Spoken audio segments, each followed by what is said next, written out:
होंगे और मैं भी बहुत अच्छी हूँ, बहुत ही असमंजस। We are going to do a challenge जिसमें हम जानेंगे कि हम एक दूसरे को कितना जानते हैं, राइट? या चलो ओके, चलो तो आप बताइए कि ओके, पहले तो मेरी जन्म तिथि बता दीजिए।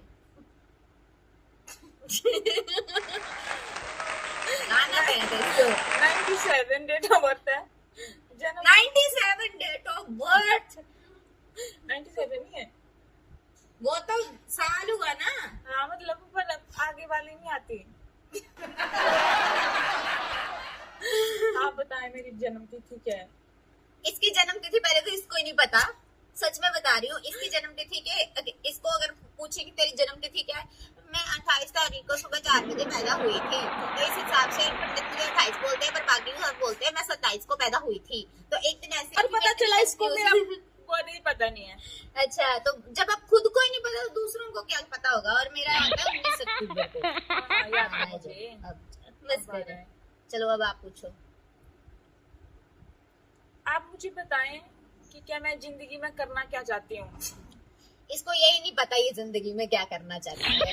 कुछ भी नहीं पता भाई। मैं बताती हूँ गाइस, इसका ना क्या होगा, इसके मूड स्विंग्स इतने गंदे होते हैं। यानी कि आज मेरे पास आएगी और बैठेगी कि बताएगी कि शिवानी मुझे ना अभी शादी करनी है, ऐसे ये मैं ये कर लूंगी, मैं ये करूंगी अपने फ्यूचर के लिए। सोचती ऐसा नहीं, सोचती बहुत कुछ है। फिर मैं बोलूँ, फिर मैं ना एक ऐसे कि मेरे दिल में ऐसे कि हाय यार कितना सोचो, मैं इसको सलाह दूंगी कि हाँ दीदी ऐसे ऐसे ऐसे, मैं इसको फुल ऐसे सलाह दूंगी, ऐसे है ना, इसके साथ बैठूंगी कि चले। अगले दिन मैं बोलूंगी दीदी ये देख शादी कर लेंगे, मेरे को मत दिखा, मैंने नहीं करनी शादी, मेरा शादी में से इंटरेस्ट उठ गया, मेरे को नहीं करनी, मत दिखा, ये चोंच ले। भाई साहब अभी पिछले दिन इसका ये है कि मैंने ये करना है और अगले दिन ये खत्म उस चीज से। तो इसका खुद को ही नहीं पता कि इसने क्या करना है, तो मैं क्या बताऊं मैं इसने क्या ही करना है। इसने बस इसको एक चीज है, इसको पूरी दुनिया घूमनी है, ये चीज इसको करनी है। अब आप मैं पूछूंगी। अच्छा, आपके हिसाब से मुझे कैसा मतलब ससुराल टाइप या ऐसा बोल सकते हैं कि घर चाहिए? घर चाहिए ऐसा जिसमें पैसा घर चाहिए ऐसा जिसमें हो पैसा, लेकिन पति परमेश्वर जो हो वो थोड़े नहीं ज्यादा स्पिरिचुअल भी हो। और ऐसा नहीं है कि 4 लोगों के बीच में जाएं तो वैसे जाएं, क्योंकि कि थोड़ा सा मतलब एजुकेटेड भी होना चाहिए और स्पिरिचुअल भी होना चाहिए कि हर तरफ जो है वो एडजस्ट हो जाए ना, काइंड ऑफ। और घर का एक लौता होना चाहिए। देवरानी जेठानी से शायद नहीं हो पाएगा भाई, मेरे से तो सच में नहीं हो पाएगा, क्योंकि मैं अकेली लड़की बोल रही हूँ, अपने माँ बाप की अकेली बेटी हूँ। तो मुझे नहीं पता कि 2 बहनों के साथ कैसे रहना है। आगे भी जाके यही होता है कि जेठानी के साथ हमें एक बहन वाला ही रिलेशन रखना होता है, जो मेरे से नहीं रखा जाता। मैं थोड़ी जेलसी टाइप की लड़की भी हूँ। हाँ, अकॉर्डिंग कोई ऐसा इंसान जो जो आपको लगता है मेरे लिए सबसे बुरा था। नाम कैसे लूं? नाम नहीं ले सकती बट कहानी सुना सकते हैं जैसे। मतलब मैं इतनी घूमती हूँ, इतने सारे लोगों से मिलती हूँ, दिल्ली में भी रही हूँ, यहाँ मतलब अपनी लाइफ में जितने लड़कों से मिली ना, आई थिंक एक होता ना वर्स्ट, मतलब वो उसको मैं कैटेगरी में ही नहीं लाना चाहूंगी। मतलब छोड़ मने वो काबिल, मतलब वो लाइक ही नहीं है कि हम उसका जिक्र करें। लड़का भी हो सकता है, लड़की भी हो सकती है, हाँ, कोई भी हो सकता है। तो आई थिंक उसको मैं बोलूंगी, मतलब इन द सेंस में अगर इन चीजों को अगर मैं एक उसमें बोलूं कि मेरे पास, मैं एक बताऊं बात कि मैं जैसे मैं ना बहुत कम लोगों में रही हूँ, बहुत कम लोगों में। जैसे यहाँ आई मैं चंडीगढ़, तो मेरी एक फैमिली टाइप इधर बन गई। उसके बाद में लड़कियों में भी मैं बहुत कम लड़कियों के साथ रही।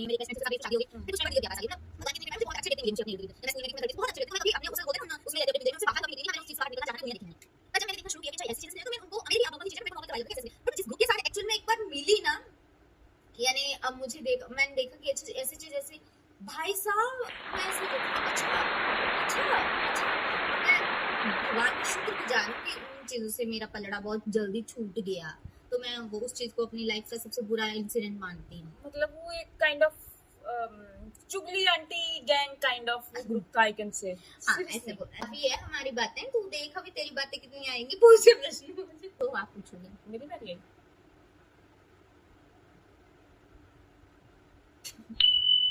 कुछ नहीं, याद ही नहीं आ रही है क्वेश्चन। कुछ भी पूछ यार।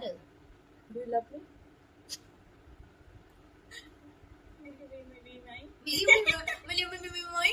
अच्छा मैं पूछती हूँ, आपकी जिंदगी का एक जो टर्निंग पॉइंट था वो क्या था जिसने आपको बिल्कुल बदल दिया, आपकी सोच को, आपकी हर चीज को, आपके दिल्ली। व्यक्तित्व को? दिल्ली, दिल्ली मेरी जान। अच्छा, दिल्ली ने मेरे को पूरा बदल दिया। क्यों, पहले क्या था? मतलब पहले इन द सेंस कि जब मैं ऐसा नहीं, दिल्ली जाने से पहले मैं चंडीगढ़ में रहती थी, बट उस टाइम पे मतलब उतना दिन दुनिया का पता नहीं था। लेकिन जब मैं दिल्ली में गई और दिल्ली में मैंने चीज़ों को देखा और वहाँ के लोगों से मिली, मतलब तो बहुत चेंजेस आए, बहुत कुछ सिखाया मुझे दिल्ली ने, बहुत कुछ दिया मुझे दिल्ली ने। मतलब दिल्ली को मतलब एक होता है ना कि मैं बुरा नहीं बोल सकती हूँ, कर्म भूमि थी एक type हाँ से। मेरी कर्म भूमि थी वो, और उसने मुझे बहुत कुछ सिखाया था, कैसे लोगों के साथ डील करना है, रहना है, खाना है, पीना है। जो भी हुआ शायद अगर दिल्ली नहीं गई थी तो शायद ना होती। वो है।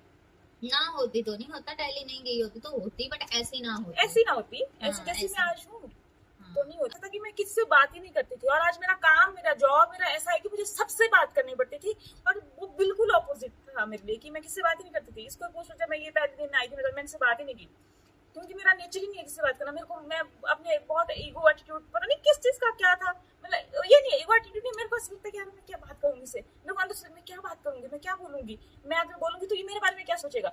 तो वो वाला नेचर था मेरा, इसलिए मैं नहीं करती थी। लेकिन अब Introvert type थी। हाँ इंट्रोवर्ट हूँ, मतलब अननोन पर्सन के लिए मुझे बहुत टाइम लगता है, और अगर किसी के साथ मिल गई मेरी वाइफ तो फिर वो परमानेंट खुल जाती चलती है। है। मतलब बहुत रेयर लोग हैं जिनके साथ नहीं मिल पाती, कुछ लोग हैं जिनके साथ नहीं हो पाता तो नहीं हो पाता। मेरी है कोई तेरा? मेरा नहीं है। कुछ नई बात पूछो। मैं ये बोल रही थी कि ऐसे हम दोनों बहुत अलग अलग, मतलब अलग हैं, जैसे अलग नेचर है। ऐसा नहीं, साथ में बहुत अलग है। आप लोगों ने कुछ जाना, हमारे ब्लॉग को देखने के लिए आपका बहुत बहुत धन्यवाद। अगर आपको बोरिंग लगा तो भी बहुत बहुत धन्यवाद। अगर आपको अच्छा लगा तो भी धन्यवाद। अगर आपको अच्छा लगा तो हमारे चैनल को सब्सक्राइब करना मत भूलिएगा। बोरिंग लगा तब भी सब्सक्राइब करना नहीं भूलिएगा, क्योंकि हमें किससे आस है? आपसे। कि आप हमारे खास हैं। Thank you so much guys. आज से ऐसे ही फोटो ले लेते हैं। तू ले।